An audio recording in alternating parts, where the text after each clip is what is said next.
Hello students, how are you? Now in last lecture we have learned concept of retirement of bill, renewal of bill and insolvency of drawee.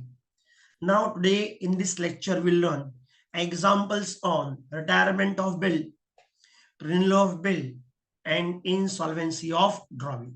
So let us start with example on retirement of bill. Now let us take the example. Journalize the following transaction in the books of Abhishek.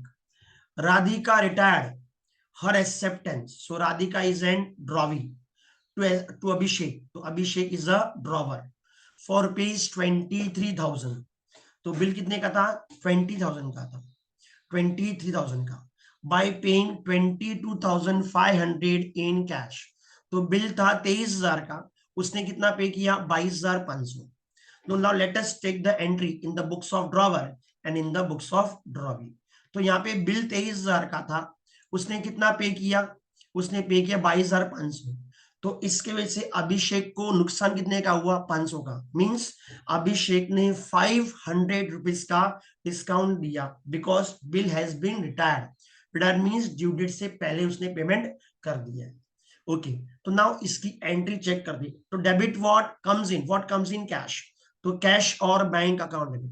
कितना पैसा है? 22,500. पैसा आना कितना चाहिए था? 23,000.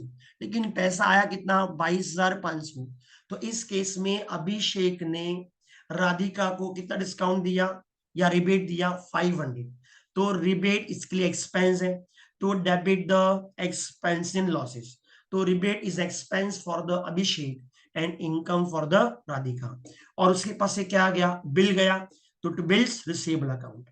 तो entry will be debit what comes in cash. तो cash account debit 20 to 500. rebate is my expense, to debit the expenses and losses, to rupees 500. To bills receivable account, credit what goes out? Bills receivable. Now let us see the entry in the books of drawee. Okay, drawer ने bill किसको present किया? Drawee को. तो drawee के पास bill आया. तो debit what comes in bills payable. Bill कितना था? 20,000 का. लेकिन राधिका ने पेमेंट कितना किया है? 22,000 फंड पेमेंट किया है. मींस उसने कम पेमेंट किया है, तो उसके लिए वो इनकम है. तो rebate is an income for the drawee means Radhika. तो to cash account, credit what goes out. कितना पैसा गया? 20,500. देना कितना था? 23. दिया कितना? 22,500. तो कितना फायदा हुआ? 500 का. तो to rebate account, credit the income और गेन्स रुपीज 500. तो फिर रिवाइज करते हैं एक बार. तो debit what comes in bill. तो bills payable account debit. Credit what goes out, what goes cash, to cash account. To rebate, credit the income or gains. So in this case, rebate is my income. Okay, so rebate will be rupees 500.